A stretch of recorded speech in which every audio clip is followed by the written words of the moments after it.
Loved his children. He loved his family.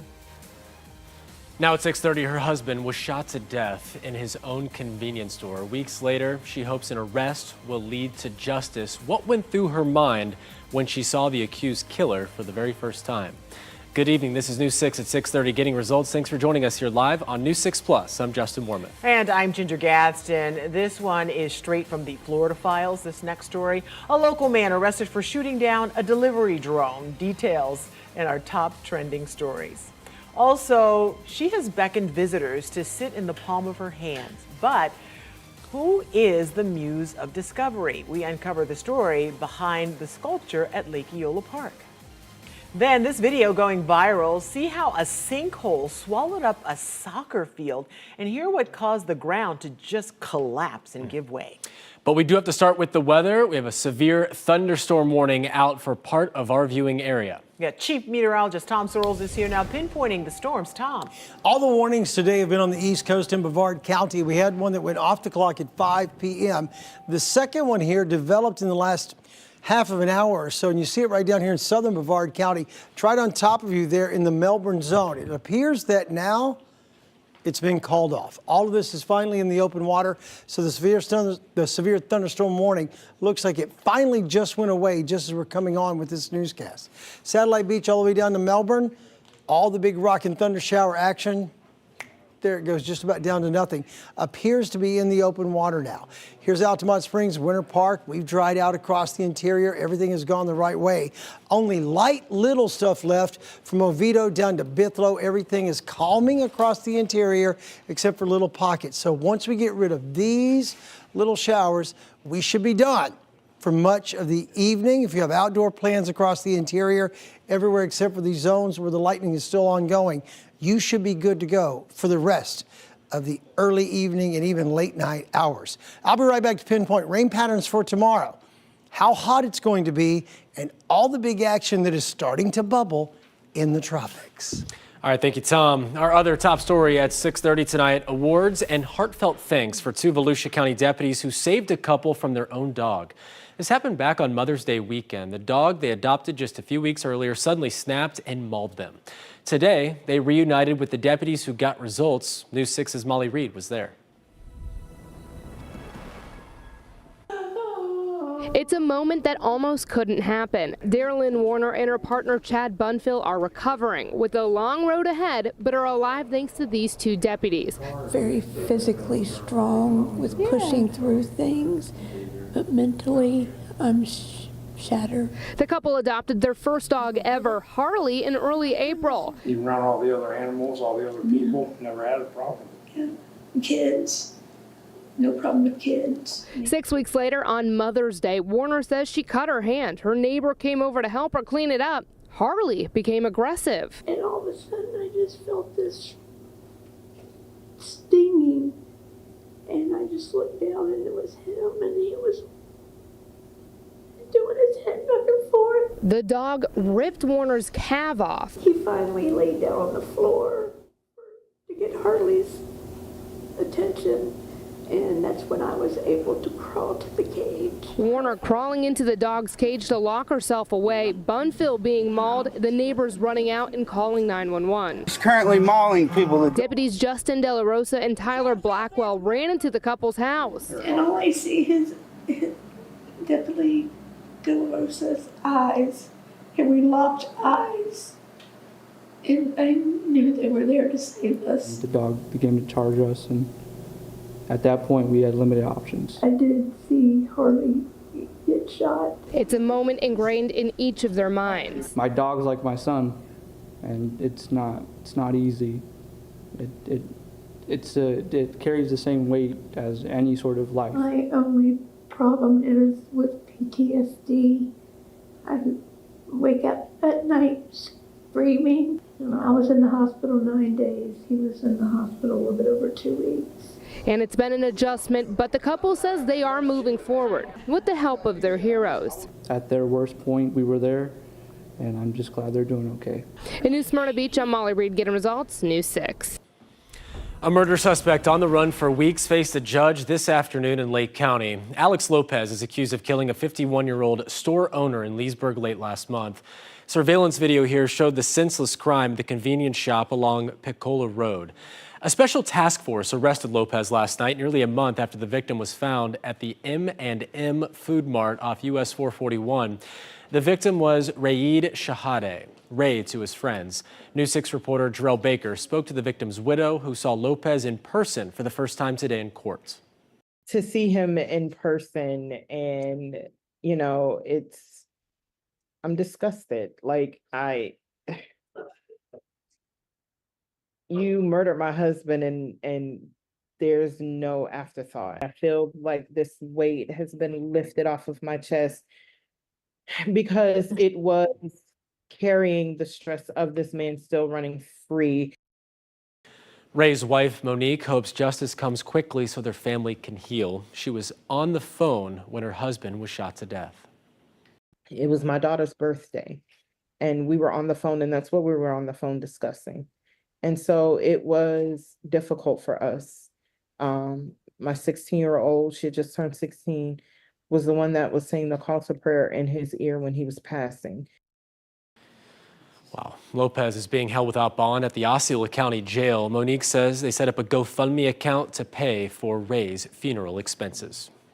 Hundreds of people are signing a petition to put a red light at an intersection they call dangerous. Not that long ago, there weren't a lot of people living in the area around Babcock Street and Grant Road. But the south end of Brevard County is booming, and without a light, more people are getting into wrecks. News 6's James Sparvero spoke to one of those neighbors, hoping to get results. Typically, the only time I ever heard anyone complain about Babcock Street is when they wanted it to be repaved. That's happened in some areas. Now there's a new complaint we're hearing from some of you guys. I found a study that shows that South Brevard is the fastest growing metro area in the entire country.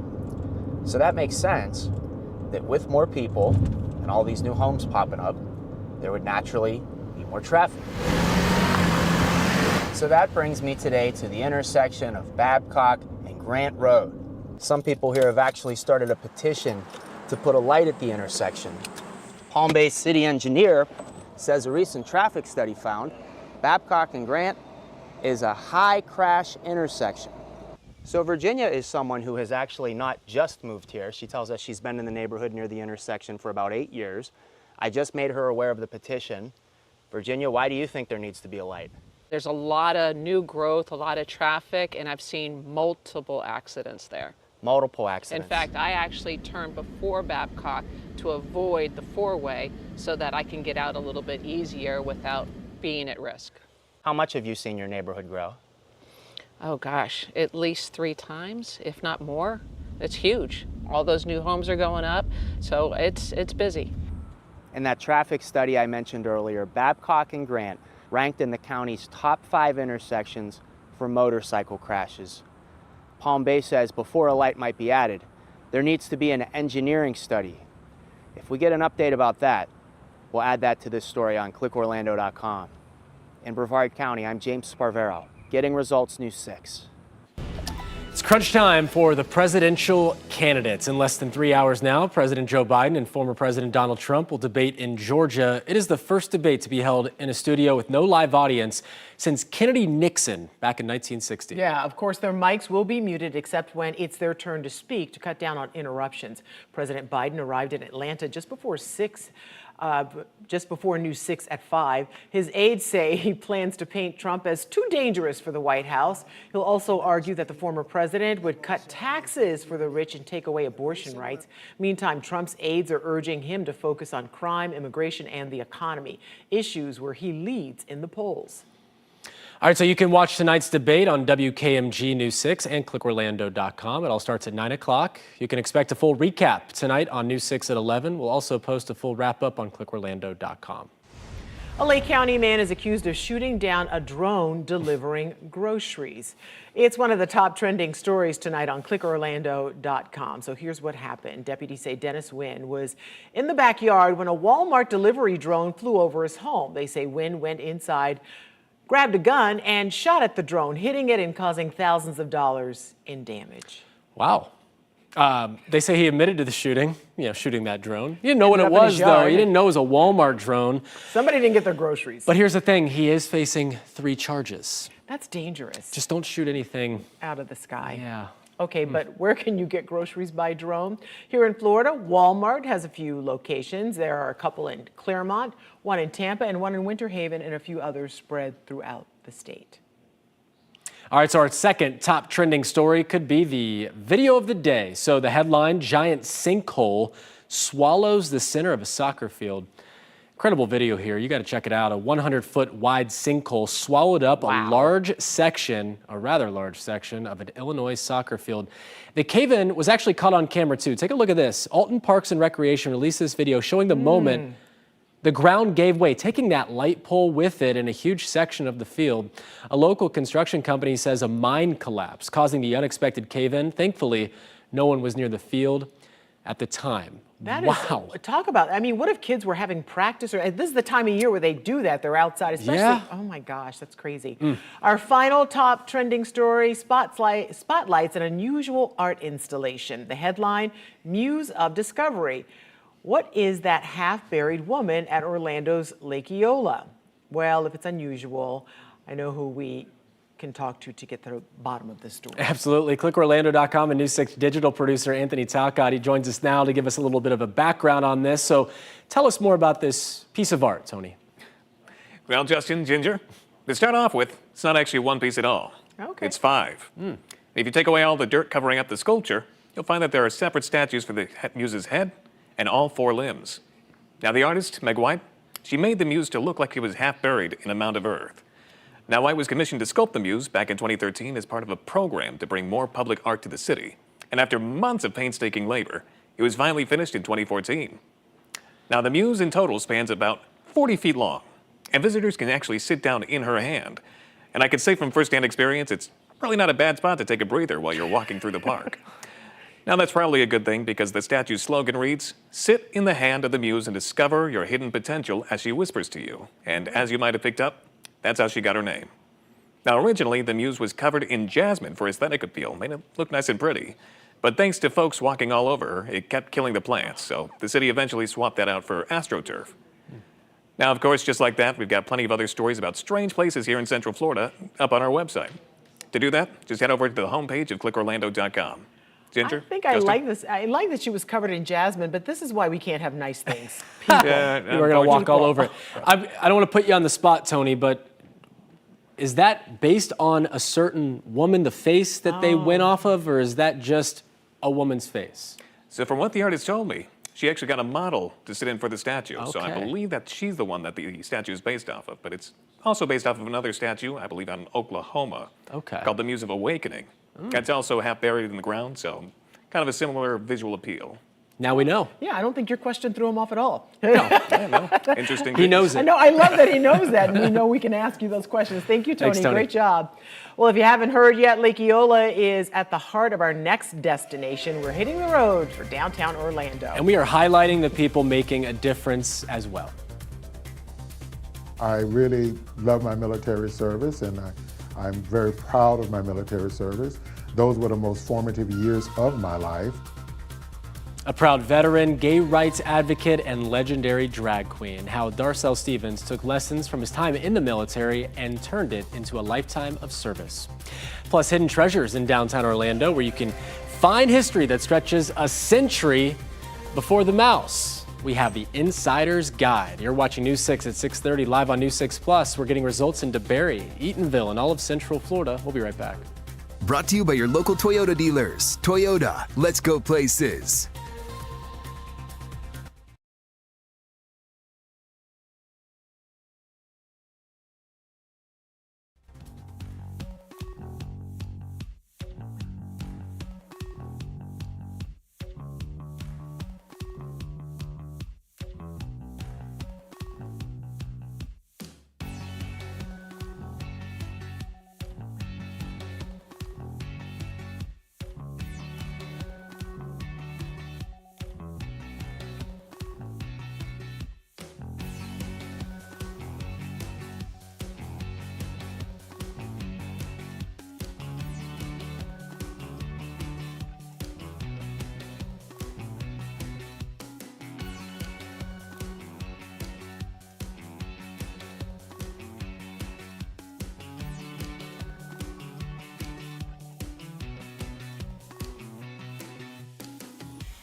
Well, we are hitting the road once again, this time to beautiful downtown Orlando. The City Beautiful prides itself on being inclusive, and downtown is home to many LGBTQ+ organizations. Yeah, so tonight we highlight Darcel Stevens. He is an advocate for the gay community, a veteran, and a drag performer. News 6 investigator Louis Bolden looked into how Darcel is still getting results after a life of service.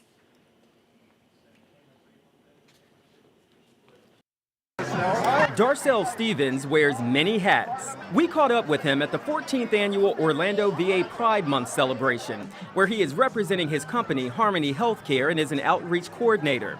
But this event is honoring LGBTQ+ veterans, and that's a hat Stevens is honored to wear. I really love my military service, and I'm very proud of my military service. Those were the most formative years of my life. He served in the U.S. Army for 4 years, from 1978 to 1982, and did another 4 years with the National Guard. It taught me discipline, it taught me structure, it gave me lifelong friends. His time in the military was before he came out as a gay man. At that time in the military, you were not allowed to be gay. Oh, in the active Army, if you even sniffed that you were gay, you were dishonorably discharged. Today, Stevens also serves on the board of Come Out with Pride, which plans Orlando's Pride events.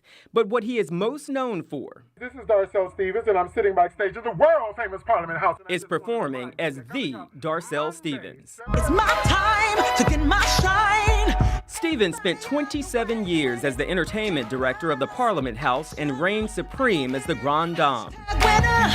It's my time to get my shine. For years, Stevens has hosted and emceed events around Central Florida and still performs regularly. And even wowed the crowd at this year's One Magical Weekend events.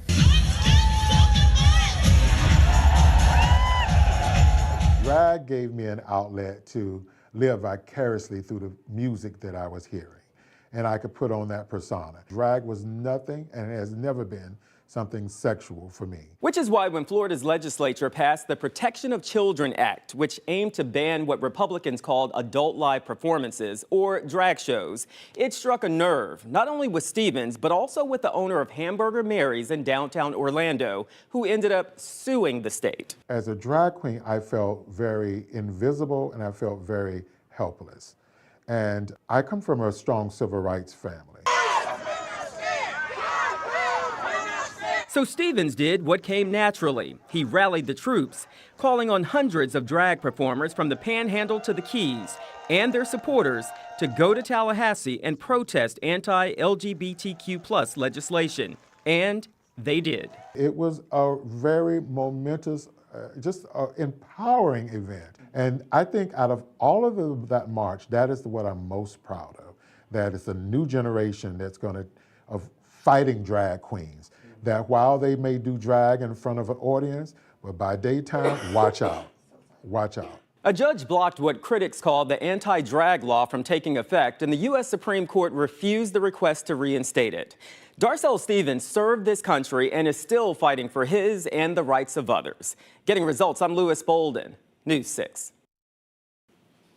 Well, if it's been a while since you walked through downtown Orlando, there are always plenty of things to attract new businesses. Yeah, but some things have remained the same for more than 100 years. A lot of history in downtown Orlando. News 6 anchor and insider guide Crystal Moyer shows us the history and the happenings in 32801.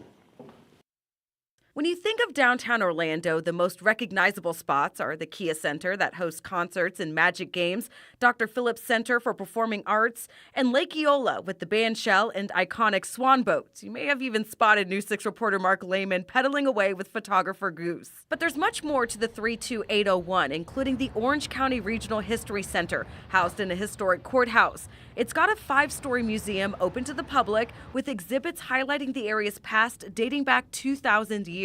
And inside the museum, you could check out one of the original clock faces from the old courthouse in the late 1800s. And if you look closely, you could see some of the graffiti that was written from the inside. The Breckner Research Center houses thousands of local artifacts like books and documents authenticated and preserved by archivists like Katie Mara. All the notes in here were done between the 1880s and 1890s. And if you open it, this is very fragile. You can see where the courthouse is located. This is from that time period when Orlando was trying to vote for it to be the county seat. So this is a ballot from that particular election. Speaking of history, downtown Orlando has landmarks like the Angevelt Hotel and Beecham Theater that opened in the early 1920s. News 6 digital photojournalist Jacob Langston went underground, exploring the local lore of a secret tunnel connecting the two. Legend has it the tunnel was used by vaudeville performers to escape the crowds during a show. Downtown Orlando is also known for its nightlife, with unique restaurants and bars like the One Up video game-themed bar, the owners creating a replica of Barbie's iconic Malibu Dream House on the second floor.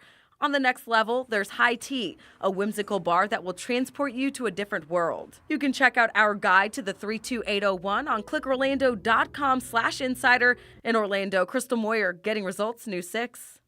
And next week, we are taking our newscast on the road to Lake Eola Park. Join us from 4 to 7 p.m. on the 4th of July. That's Thursday, as we spotlight the 32801 zip code and celebrate people getting results in this beautiful community. Looking forward to it. Yes, we are. All right, so Chief Meteorologist Tom Searles joins us now. I got some fireworks in the sky, especially towards the coast as it's kind of has moved through central Florida. Yes, take a look. Brevard County, you're finally almost in the clear. Our two warnings that we've had today have both been in Brevard County. One ended at about 5 o'clock. The other one ended early at about 6:30 tonight in southern Brevard. And you see right now it's all zippered down the coast and out to the open water. So no more warnings for Brevard County. This stuff has left us into the Atlantic, which is great. You picked up some nice rain, didn't you? Yeah, from Melbourne all the way up to Satellite Beach, up to the Cape, big time rain showers are falling. Everything did go the right way. Across the interior, we have dried it out. So if you have outdoor plans tonight, no more rain showers from Winter Springs to Orlando. Even the outflow boundaries are doing their dance somewhere else now. I think everything has turned a corner. And for the rest of this evening, the clearing conditions and maybe a small pocket of misty rain is about all we've got left. Now, to the tropics. This wave first. Not a threat to the US of A. It's going to go through the Yucatan, Bay of Campeche, probably into Old Mexico. This next wave, I don't even like the looks of. Hurricane Center today darkened to a dark red, 80% shot it can develop into something tropical before it gets to the Lesser Antilles in the next 5 days. Real quick look at the modeling. Watch this. Here's Saturday. Here's Sunday. That's Sunday at 7 a.m. The Lesser Antilles are here.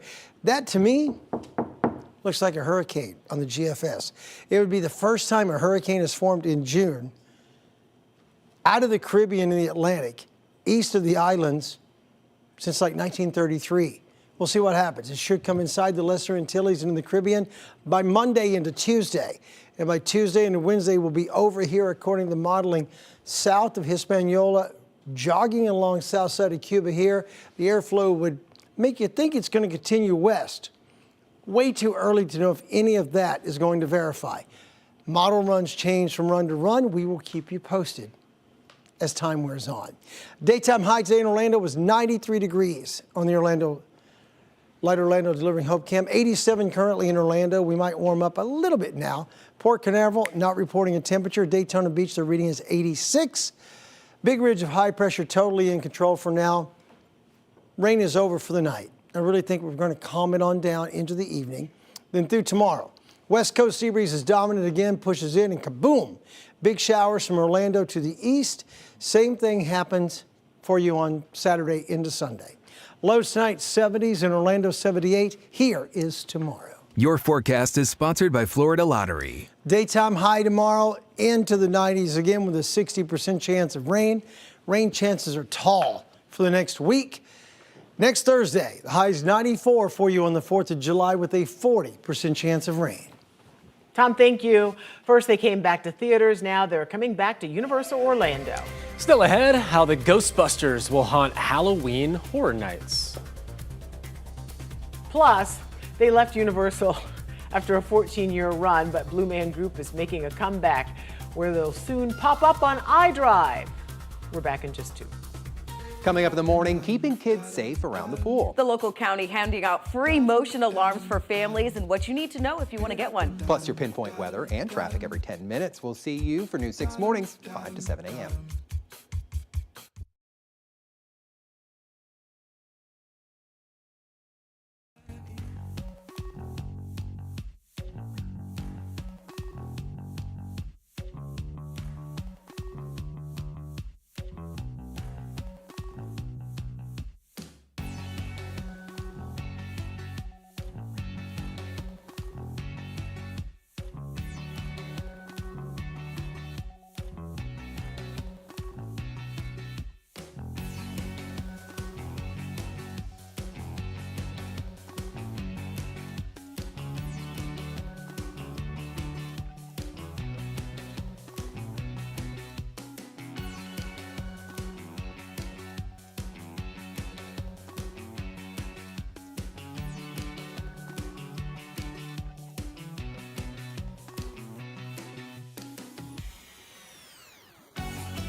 3 years after pulling the plug at Universal Orlando, the Blue Man Group is coming back to the attractions area. Love the Blue Man Group. The show's owners announced today that Icon Park on I-Drive is rolling out the blue carpet for this talented trio. So they're going to be performing in a 500-seat theater designed with these messy musicians in mind. Now, if you're unfamiliar, Blue Man Group combines drumming, art, music, comedy, in so many unique ways. Really is enjoyable. Performances are expected to start later this year. All right, and if there's something strange in the neighborhood, it might be coming from Universal. The theme park just Ghostbusters Frozen Empire at the latest haunted house for this year's Halloween Horror Nights. Words are so important. It's inspired by the latest Ghostbuster movie, and it's kind of a homecoming, too. A Ghostbusters show was an opening day attractions at Universal Halloween Horror Nights. It kicks off on August 30th. Keep up with all the local attractions on clickorlando.com/theme parks. Tell you what, they've added a ton of houses this year. That's crazy. Thanks for joining us. See ya.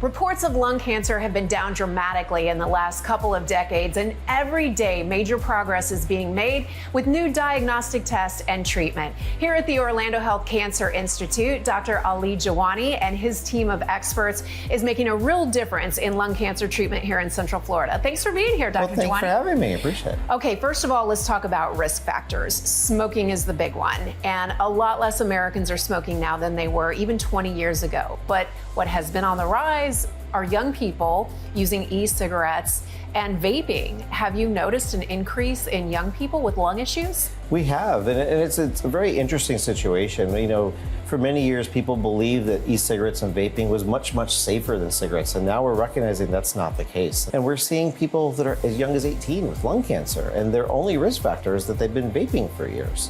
Okay, so surgery is the preferred method when lung cancer is diagnosed, but it's really only something that can be utilized to its fullest advantage if you catch cancer in the early stages. Why is it so complicated? Well, it's complicated because traditionally what has happened is that we've always found cancer late. By the time you or I would have symptoms of lung cancer and we get that CT scan, we're already stage 3 or stage 4. So it's too late to be able to do anything other than say, here's chemotherapy and let's hope that helps. In the last 3 years, or last 4 years, we've now seen this explosion of robotic bronchoscopy. And for us, we use a particular robot has really been a game changer for us. It allows us to reach any part of the lung. There is no part of the lung that's inaccessible, and we can get to any lesion as small as a couple of millimeters. So here we actually have a patient's CT scan, and in this patient, they have a nodule that's right there. That nodule is actually only about 6 to 7 millimeters in cross section. So if you think about it, 10 millimeters is about the size of a dime. So we're talking something that's much smaller than a dime. So this is different, first of all, because you can see it and you can get to it. And the way you get to it is by using AI to help you draw this pathway. That's right. So our robot uses AI, and it actually takes this CT scan and it processes it and gives us this roadmap. So it gives us the entire airway tree. And you see this blue line. This blue line actually indicates how we're going to reach that nodule in question. We go through their mouth and through the tube, and we can go in their airway and follow the blue line and actually follow it all the way to the nodule. This actually guides me, kind of like GPS in a roadmap, all the way up there. I don't want to say your job is easy because it isn't, but when you lay it out like this, it seems simple and doable. It seems very simple and doable. I mean, it is definitely tricky, and you know, once we get there, that's only half the battle. We have to now make sure we actually get the diagnosis, but this makes it so much easier because before, this was half the battle. We couldn't do this. It's another reason to choose well with Orlando Health. If you would like more information, you can visit orlandohealth.com/cancer.